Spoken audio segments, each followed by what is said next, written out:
اللہ کے عذاب سے بچنے کی تدبیریں کرو. اللہ پاک مجھے اور آپ کو عمل کی توفیق عطا فرمائے. وآخر دعوانا الحمدللہ رب العالمین.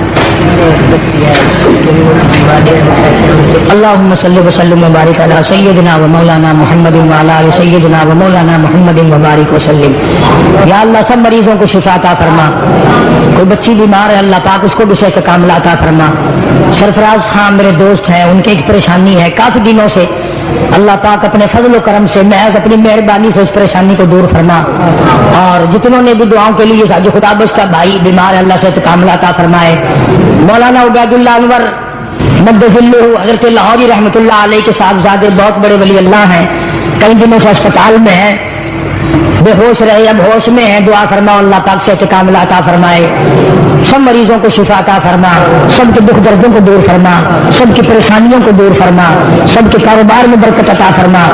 یہ جتنے ساتھی ہیں مسجد میں آتے ہیں انتظام کرتے ہیں, یا اللہ تمام کے کاروبار کو, تمام کی دینی دنیاوی زندگی کو چمکا دے, اس کو اپنی رونقوں سے اس کو دوبالا فرما دے. یا اللہ مسجد مدرسے کے خدمت گزاروں کے مال و جان میں برکت عطا فرما. کسی کو کسی کا محتاج نہ بنا, اپنے دروازے سے ہم سب فقیروں کو جھولیاں بھر دے.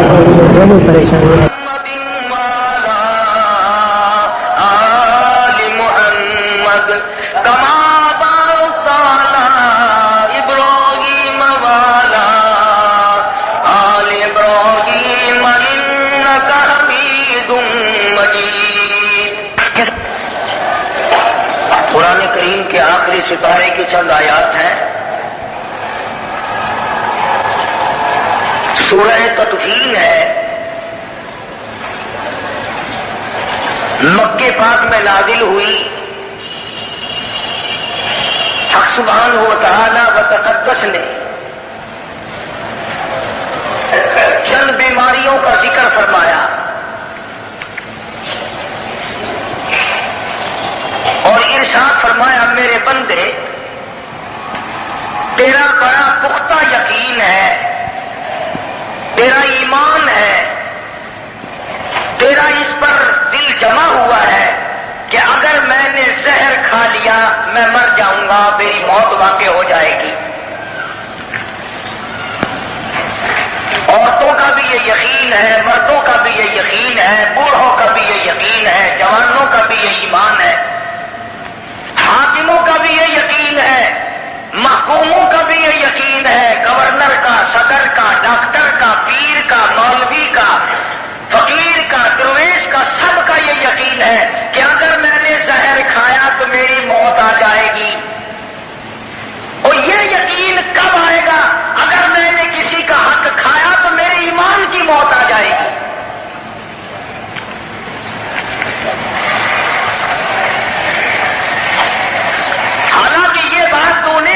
دنیا دار لوگوں سے سنی کہ زہر کھانے سے موت واقع ہو جاتی ہے, اور یہ بات اللہ سے سنی اور اللہ کے حبیب لبیب حضرت محمد کریم صلی اللہ علیہ وسلم کی زبان سے سنا کہ دوسرے کا حق کھانے سے آدمی تباہ ہو جاتا ہے.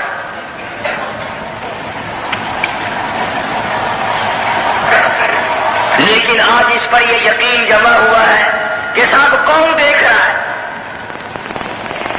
سیدنا فاروق اعظم سب قید رضی اللہ تعالی عنہ کا زمانہ ہے, عہد فاروقی ہے. اللہ غنی, رعایت ہوتی ہے, بادشاہ اور خلیفہ امیر المومنین مدینے کی گلیوں میں چکر لگاتا ہے. رعایت ہوئی ہوئی ہے, بادشاہ پہرے داری کرتا ہے, پبلک آرام کرتی ہے, حکمراں کھڑا ہو کر نگہبانی اور حفاظت کرتا ہے.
بیٹی تو ہے اور میں ہوں، تیسرا یہاں کوئی ہے ہی نہیں، دیکھ کون رہا ہے؟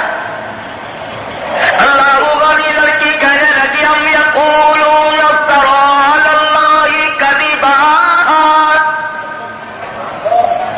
جس خدا کی بات پر تیرا یقین نہیں، تیرا مزاج نہیں جمتا، تیری طبیعت نہیں جمتی، تیرا ملان نہیں آتا، میں اس خدا سے کہاں چھپ کر جاؤں جس کا یہ عالم ہے؟ واللہ علیم بذات الصدور،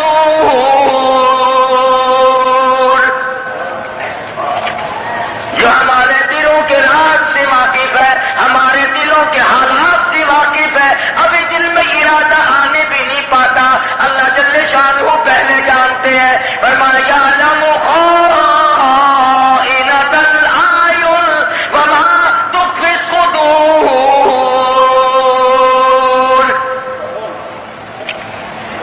فرمایا کہ یہ جو آنکھ کا اشارہ کیا جاتا ہے اللہ پاک اسے بھی اچھی طرح دیکھ رہے ہوتے ہیں،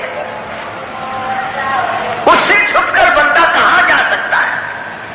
بندے کی اپنی مرضی کی بات ہے کہ وہ سوچتا نہیں، وہ اس طرف دھیان نہیں کرتا، وہ توجہ نہیں کرتا، ورنہ خداوند عالم نے آدمی کو بنا کر آزاد نہیں چھوڑا۔ چنانچہ فاروق اعظم رضی اللہ تعالیٰ عنہ اس دروازے پہ نشانی لگا کر چلے گئے اور جب دل میں پتہ کرایا کہ یہ گھر کس کا ہے، جب ان کو بلوایا تو وہ بڑے ڈرے، تو فاروق اعظم نے اپنے بیٹے یا پوتے کے لیے اس لڑکی کا رشتہ منت کر کے مانگا جو اتنی جانبدار ہو۔ کبھی رشتے جو لوگ مانگا کرتے تھے جانت کے اعتبار سے، شرافت کے اعتبار سے، لیاقت کے اعتبار سے، امانت کے اعتبار سے، حیا اور غیرت کے اعتبار سے رشتے چلا کرتے تھے، اب رشتے کوٹھی بنگلوں کے ذریعے چلتے۔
یہ 100 تو ڈاکٹر صاحب لے جائیں گے، اور وہ ایمان جو کروڑوں میں نہیں ملتا وہ چلا گیا، وہ واپس نہیں آنے کا۔ اور اس قسم کی دعوت کے بارے میں فرمایا وَإِذَا كَالُوهُمْ أَوْ وَّزَنُوهُمْ يُخْسِرُونَ، ناپ کی کمائی کھانے والے، تول کی کمائی کھانے والے، سمجھ لو ذرا، ناپ کی کمائی کھانے والے، تول کی کمائی کھانے والے، وَيْلٌ لِّلْمُطَفِّفِينَ، ہلاک ہو جائیں گے، برباد ہو جائیں گے۔ اس دن لوگوں کے حقوق چکانے پڑیں گے جس دن قیامت کے دن پلے کچھ بھی نہ ہوگا۔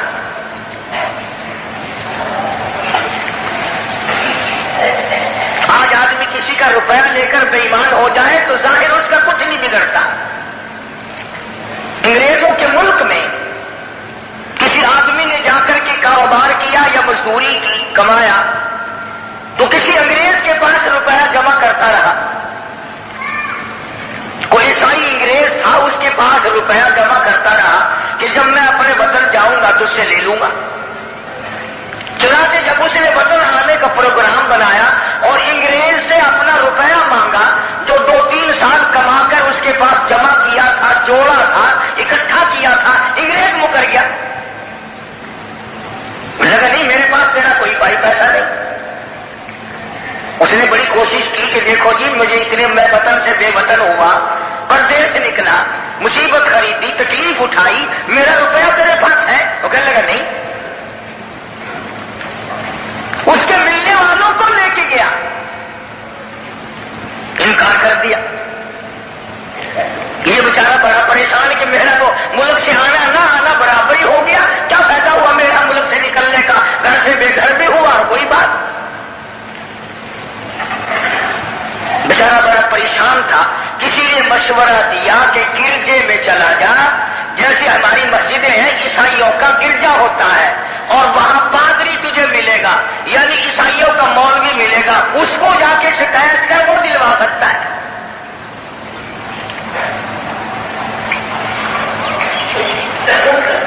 چنانچہ مصیبت پر زدہ آدمی تو سہارا ڈھونڈتا ہے، وہ فوراً گرجے میں گیا اور جا کے پادری کو ملا کہ دیکھو جی فلاں آدمی کے پاس میں نے رقم جمع کی، پیسے جمع کیے، اور وہ آج دیتا نہیں ہے، میں نے تو بس یہ زندگی برباد کی، اپنی پردیس میں بھی آیا اور یہ حال میرا۔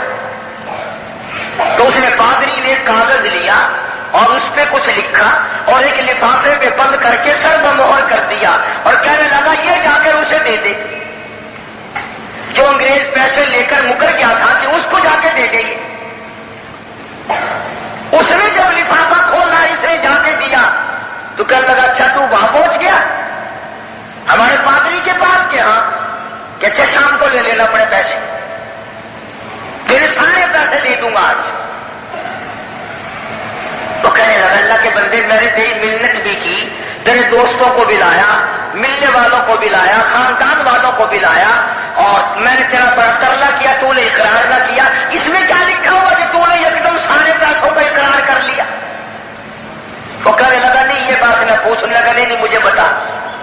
کہنے لگا وہ انگریز جو پیسوں سے مکر گیا تھا کہ میرے پادری نے، میرے مولوی نے، میرے مقدس باپ نے مجھے یہ لکھا ہے کہ ہمارا شک پڑتا ہے کہ تو مسلمان ہو گیا ہے۔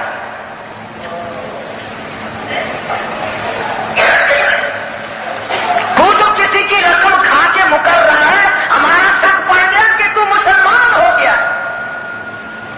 یہ کام تو مسلمانوں کا ہے کہ سور کھایا اور اقرار کر کے بیٹھ گئے، انکار کر کے۔ دوسروں کا لہو پینا، دوسروں کا خون چوسنا، دوسروں کی عزت آبرو سے کھیلنا، یہ تو ان لوگوں کا شعار ہے۔ یہ تو مسلمان کیا، میرا شک ہے کہ تو مسلمان بن گیا، اگر عیسائی ہے فوراً رقم ادا کرتے۔ تو ہمارے لیے ڈوب مرنے کی بات ہے کہ عیسائی ہمیں یہ سمجھتا ہے، آج یہودی یہ کہتا ہے کہ بدعمالی اور اپنے نبی کی مخالفت اور قرآن کریم کی مخالفت اور اللہ کی توحید سے بغاوت، یہ سارے کے سارے کام مسلمان کرتا ہے اور کوئی نہیں کرتا۔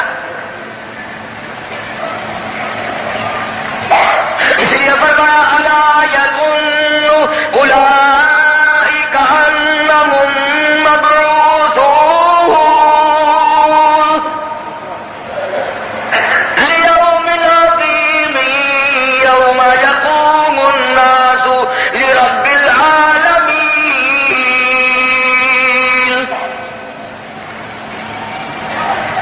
ان لوگوں نے اس دن کو، عذاب والے دن کو ہلکا سمجھا ہوا ہے. جبھی تو یہ لوگ اپنے آپ کو کامیاب سمجھتے ہیں، ملاوٹ کریں، رشوت بٹوریں، جھوٹی گواہی دیں، کم تول کر پیٹ بھریں، کم ناپ کر اپنا پیٹ بھریں. قرآن کہتا ہے کہ جو لوگ اس طرح کی روٹی کھاتے ہیں وہ لوگ اپنے پیٹ میں انگارے بھرتے ہیں.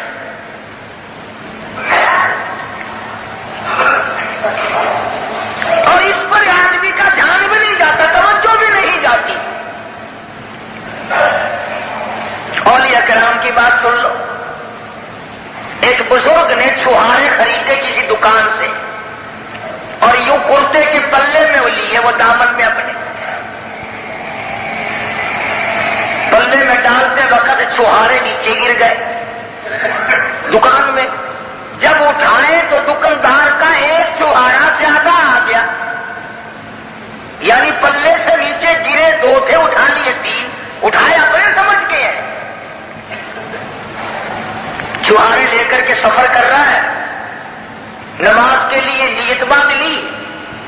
2 آدمی برابر میں آئے اور ایک کہنے لگا تو جانتا ہے یہ کون ہے؟ کہ ہاں. کہ کون ہے؟ کہ وہ ہے جو دکاندار کا چھہارا اٹھا کے لے آیا. دوسرے کا چھہارا اٹھا کے لے آیا، کہاں سے لے آیا؟ تو لگا کہ کیوں اس نے چوری کی ہے؟ لگا نہیں، اٹھایا تو بھول میں ہے مگر ایک چھہارا زیادہ آ گیا. توجہ کرنا کہ پھر تجھے کیا تکلیف ہوئی، تو کیوں بتا رہا ہے کہ ایک چھہارا زیادہ آ گیا؟ کہنے لگا میں ڈرتا ہوں جس حلق میں آج تک پرایا حق گیا ہی نہیں، چھہارا بھی نہ جائے تو اچھا ہے.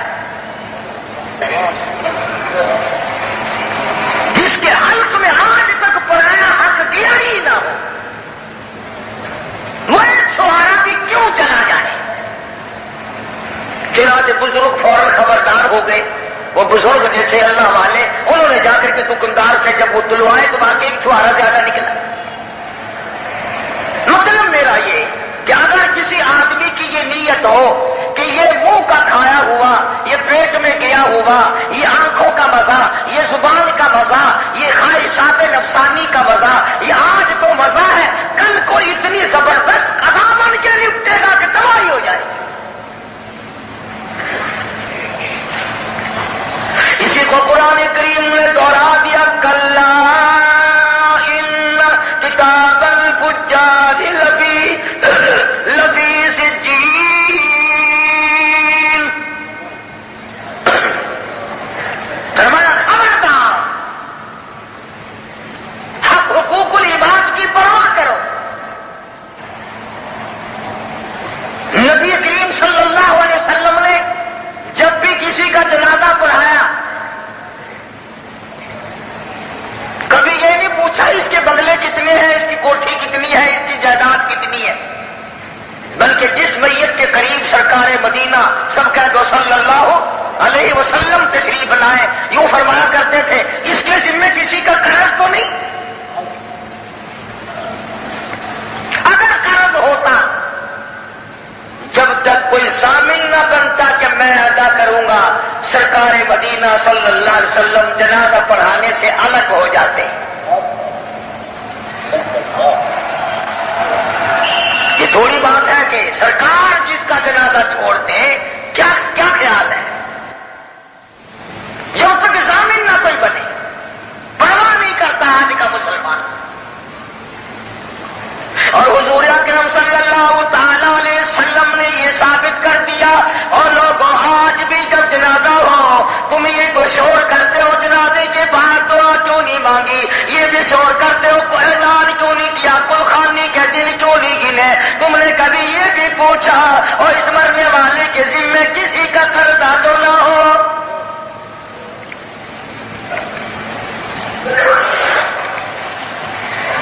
ہم نے تو سنا نہیں کہ کوئی اعلان کرتا ہو سلام پھیرنے کے بعد، او بھائی اس مرنے والے کے ہم بیٹے ہیں، ہم بھائی ہیں، ہم بھتیجے ہیں، کسی کا قرضہ ہو، کسی کا لینا دینا ہو، وہ ایمانداری سے بتاؤ، ہم چکائیں گے بھائی جتنا بھی۔